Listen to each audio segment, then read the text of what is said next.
Highways తెక్కలోడు తిరణాలకు వెళ్తే ఎక్క దగ్గర సరిపోయిందట. పనుడు పందిరేస్తే పిచ్చికి వచ్చి పడేసినాయట. ఇవి సామెతలండి. అన్నీ కూడా జగన్ సరిపోతాయి. ఎలా? ఇతను వచ్చి సిబిఎస్ఈ సిలబస్ అంటాడు, టోఫిల్ అంటాడు, ఏదేదో అంటాడు. అదే ఫ్యాకల్టీ అండ్ అవే స్టూడెంట్స్కి సంబంధించిన నాలెడ్జ్. ఎలా ఇంకవన్నీ? సిబిఎస్ అన్నప్పుడు సెంట్రల్ బోర్డ్ ఆఫ్ స్కూల్ ఎగ్జామ్స్కి సంబంధించేసి సిలబస్ వేరు, దానికి చెప్పాల్సిన టీచర్స్ ఉండే స్కిల్స్ వేరు. టీచర్ స్కిల్స్ పెంచాలి, పిల్లల సంబంధించి నువ్వు ఆ రకంగా వాళ్ళని రెడీ చేయాలని టైం పట్టిద్ది. అరే 75,000 మంది 10th క్లాస్ పిల్లలని ఈ సిబిఎస్ఈ అంటూ ఎగ్జామ్స్ రాయండి అంటూ బుక్స్ అంటూ హడావుడి చేశారు. తీరా మన అసెస్మెంట్ ఎగ్జామ్ పెడితే 60 to 70% ఫెయిల్ అయ్యారు. ఇందులో ఏకంగా మ్యాథ్స్ అయితే 76 ఎంతమంది ఫెయిల్ అయ్యారు. అంత ఘోరమైన సిచ్యువేషన్ అయితే ఇమీడియట్గా స్టేట్ గవర్నమెంట్ సంబంధించి విద్యాశాఖ మంత్రి నారా లోకేష్ ఏం చేశాడు? ఆ జగన్మోహన్ రెడ్డి ఏం చదివాడో తెలియదు, ఎక్కడ చదివాడో తెలియదు. అదేమని అది పెట్టి ఇది పెట్టి అని చెప్పి హడావుడి చేశాడు. ఏం మనిషి అసలు? రూట్ లెవెల్ నుంచి కదా చేంజెస్ రావాల్సింది. నెక్స్ట్ ఇయర్ మేము 6వ తరగతి నుంచి సిబిఎస్ఈని ప్రవేశపెడతాం. దఫాలుగా ఇక ఆల్మోస్ట్ అంతా కూడా సిబిఎస్ అన్నట్టుగా ఎంటర్ అవుతారు. ఇప్పుడు ఉన్నటువంటి వాళ్ళు ఎవరైతే ఉన్నారో ఇంతమంది ఫెయిల్ అయ్యారు. ఇప్పుడు రేపు ఫైనల్ ఎగ్జామ్స్ రాస్తే ఏమైపోయింది అసలు పరిస్థితి వస్తే అసలు? సో అందుకే స్టేట్ సిలబస్ స్టేట్ ఎగ్జామ్స్ రాయండి అని చెప్పేసి అన్నారు. సింపుల్గా వీడియోలో నేను చెప్పింది ఏంటి తెలుసా? ఇంకా జగన్మోహన్ రెడ్డి ఒక సన్నాసిలాగా పనికి మనలాగా ఫెయిల్ అయినట్టు చెప్పే కబుర్లు అంటే చూసారా? ఆ రకంగా చెప్తున్నాడు. ఏ రకంగా?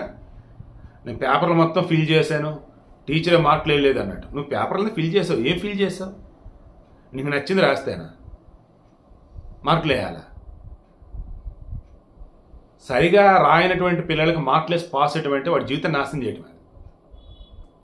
అలా సరిగా ఫ్యాకల్టీలు లేకుండా వాళ్ళకి స్కిల్స్ని ఇంప్రూవ్ చేయకుండా సిబిఎస్ అంటూ సిబిఎస్ రాపిస్తానంటూ అసలు పిల్లలని ఎంత ఉన్నస్తాను నేను తీసుకెళ్తానని కబుర్లు చెప్పడం అంటే ఏంటన్నట్టండి అసలు? ఇది నమ్ముతూ కొంతమంది ఎర్రిబాగులలో ఇంకా జగన్ సపోర్ట్ చేస్తూ ఇంకా టీడీపీని కూటమి ఏదో అంటూ ఉంటా ఉన్నారు. అందుకే నారా లోకేష్ తీసుకున్న నిర్ణయాన్ని పవన్ కళ్యాణ్ అప్రిషియేట్ చేశాడు. విద్యారంగంలో సంస్కరణ తీసుకొచ్చే విధంగా మీరు తీసుకున్న నిర్ణయాన్ని అప్రిషియేట్ చేస్తానని చెప్పేసి దాన్ని Nara Lokesh thank you so much Pawan Kalyan అని చెప్పేసి అన్నాడు. ఈ వీడియోకి మెయిన్ ఇంట్రెస్ట్ అండి, దన్నా మేడ చెప్తున్నా, నేను డే 1 నుంచి చెప్తున్నా, నాకు చంద్రబాబు నాయుడు అంటే ఇష్టం, పవన్ కళ్యాణ్ అంటే ఇష్టం. అలా చెప్పేసి నేను రాజకీయ పార్టీల జోలు నేను పోను. తప్పు ఉంటే తప్పు, ఒప్పు ఉంటే ఒప్పుని మాట్లాడతాను. బట్ వైసీపీ కానీ జగన్మోహన్ రెడ్డి కానీ 5 ఏళ్ళు బట్టి చూస్తూనే ఉన్నాం. వాళ్ళ అధికారం ఉన్నప్పుడు నేను భయపడలా, డేరింగ్ అని వీడియోలు ఇచ్చాను. సో అప్పుడు కూడా చెప్పింది ఇదే, ఒరే నాయన మీరు ఓటు ఇండిపెండెంట్గా వేస్తారని వేసుకోండి, వైసీపీగా ఓటేయద్దు, జగన్గా ఓటేయద్దు, ఎందుకంటే అసలు పాలించిన అర్హత లేదు వాళ్ళకని చెప్పేసి. సో ఇదంతా ఎందుకు చెప్తున్నాను? మార్నింగ్ ఒక వీడియో పెట్టాను చూసారా? నవరత్నాల ఆలయం అంట, ఆలయంలో దేవుళ్ళు వచ్చి జగన్ అంట వైఎస్ఆర్ అట. ఇలా నిజంగా పిచ్చి పెట్టిన వాళ్ళు కూడా ఇంత ఘోరంగా చేయరు. మళ్ళీ వాళ్ళకి ఫ్యాన్స్. నేను గతంలో మాట చెప్పానండి, ఓ మంచోడు లేదా 99 మంది మంచోళ్ళు ఓ పిచ్చోడిని మార్చుతారో లేదో తెలియదు. బట్ ఆ పిచ్చోడు అంటే ఇక్కడ ఒక రకం సైకిల్ అనుకోండి, లేదన్నప్పుడు తేడాగాడు అనుకోండి. ఆ తేడాగాడు ఈ 99 మంచోళ్ళు ఉన్నారే వీళ్ళలో సాగానే పైగా చటకొట్టి పెట్టేస్తాడు. మీకు లాజిక్ అర్థమైతే ఎగ్జాక్ట్గా జగన్మోహన్ రెడ్డి విషయంలో జరిగింది అదే. కొద్ది గొప్ప మంచోళ్ళు మిగిలిన ఏపీలు అంటే వాళ్ళని చటకొట్టి పెట్టేశాడు. ఇప్పుడు వాళ్ళు నార్మల్ టైం పట్టేలా ఉంది.